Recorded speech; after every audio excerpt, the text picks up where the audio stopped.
అందరికీ నమస్కారం.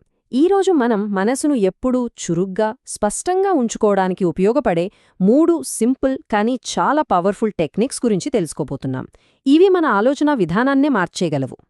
మనలో చాలామందికి కొన్నిసార్లు ఇలా జరుగుతుంది కదా, ఏ పనిమీద శ్రద్ధ పెట్టలేం, మెదడు మొత్తమేదో మొద్దుబారినట్టు, ఒక రకమైన మబ్బు కమ్మినట్టు అనిపిస్తుంది. అయితే ఇలాంటి మానసిక గందరగోళం నుంచి బయటపడ్డానికి కొన్ని ఆశ్చర్యకరమైన, చాలా సులువైన మార్గాలున్నాయి. అవేంటో చూద్దాం రండి. వినడానికి కొంచెం విచిత్రంగా అనిపించొచ్చు, కానీ మనస్సు తేలికపడాలంటే దానికి మొదటి అడుగు మన శరీరాన్ని కదిలించడమే. అవును, మనస్సు కదలాలంటే ముందుగా మన శరీరం కదలాలి. రచయిత తన అనుభవాన్ని ఒక అద్భుతమైన రూపకంతో పంచుకున్నారు. అదే ఈ పరుపు కల. అంటే పగలంతా మనం ఎంత శారీరకంగా కష్టపడితే ఆ శక్తి అంతా మనలో పేరుకుపోయి రాత్రికి మనకు అంత మంచి ఫలితాన్ని, శక్తిని ఇస్తుందని చెప్పడమన్నమాట. సో, ఆ కల వెనక ఉన్న అసలు సందేశం ఏంటంటే, నడక అనేది కేవలం ఒక శారీరక వ్యాయామం మాత్రమే కాదు.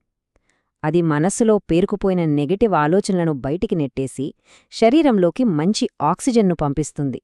దాంతో మనకు తెలియకుండానే ఒక కొత్త ఉత్సాహం వస్తుంది. ఈ నడక వల్ల కలిగే అతిపెద్ద ప్రయోజనాల్లో ఒకటి ఈ whole brain thinking.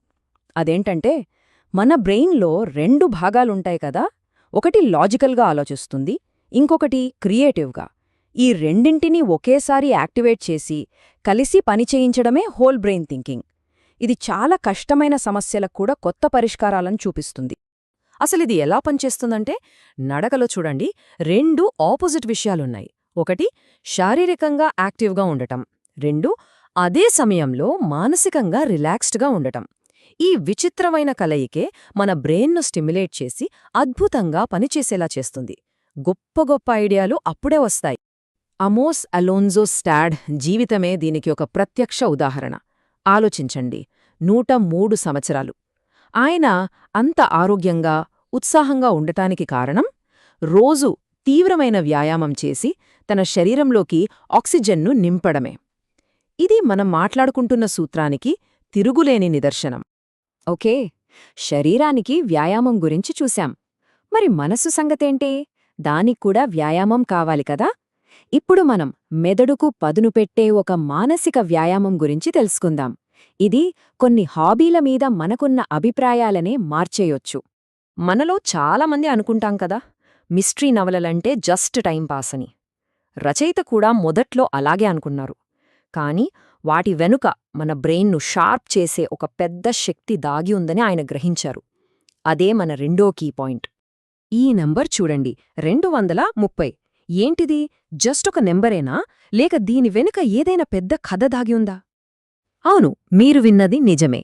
Guinness book of world records ప్రకారం ప్రపంచంలోని అత్యంత తెలివైన వ్యక్తిగా గుర్తింపు పొందిన మార్లిన్ వోస్ 7th బ్రెయిన్ షార్ట్గా ఉంచుకోవడానికి ఇచ్చే సలహా ఏంటో తెలుసా? మిస్టరీ నవలలు చదవడం. ఇది ఆ ఆలోచనకు ఎంత బలాన్నిస్తుందో కదా. ఆమెమన్నారో చూడండి. ఇక్కడ పాయింట్ కేవలం కథను చదవడం కాదు, డిటెక్టివ్తో పాటు మనము క్లూజ్ని వెతుకుతూ, ఎవరు హంతకో ఊహిస్తూ ఆ పజిల్ను సాల్వ్ చేసే ప్రాసెస్లో చురుగ్గా పాల్గొనాలి. ఆ వ్యాయామమే మన మెదడు కండరాలను బలపరుస్తుంది.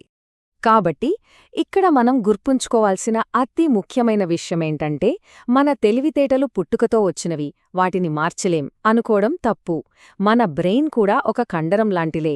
మిస్టరీ నవలలు చదవడం లాంటి పనులతో దాన్ని మనం మరింత బలంగా తయారు చేసుకోవచ్చు. సరే, ఇక మనం చివరి చాలా ముఖ్యమైన సూత్రానికి వద్దాం. ఇది పూర్తిగా మన అంతర్గత ప్రపంచానికి సంబంధించింది. మనల్ని మనం కంట్రోల్ చేసుకోవడానికి ఇది ఒక పవర్ఫుల్ మెంటల్ మోడల్. ఈ స్వీయ నిచ్చెన అనేది మనల్ని మనం అర్థం చేసుకోవడానికి, మన ఆలోచన స్థాయిని పెంచుకోవడానికి ఒక సింపుల్ టెక్నిక్ లాంటిదన్నమాట. ఈ నిచ్చెనలో 3 మెట్లున్నాయి. మొదటిది శారీరక స్థితి, అంటే మన బేస్ లెవెల్.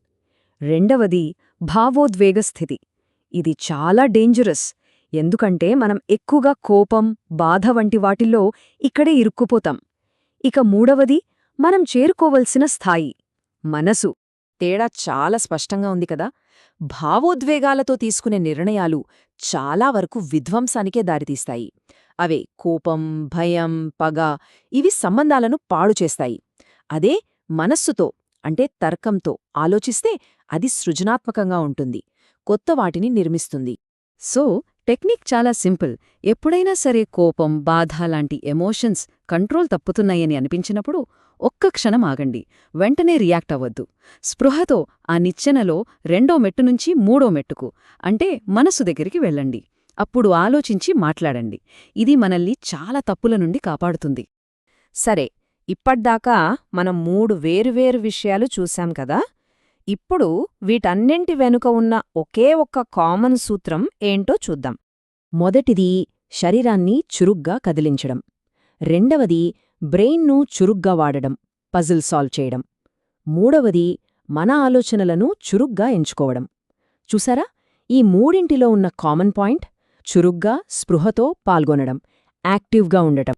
చివరగా ఒక ప్రాచీన భారతీయ ఋషి చెప్పిన ఈ అద్భుతమైన మాటతో దీన్ని ముగిద్దాం. మన శక్తి, మన ప్రపంచం అంతా బయట ఎక్కడో లేదు, మన లోపలే ఉంది. ఈ ఆలోచనతో మిమ్మల్ని వదిలేస్తున్నాను. దీని గురించి ఆలోచించండి.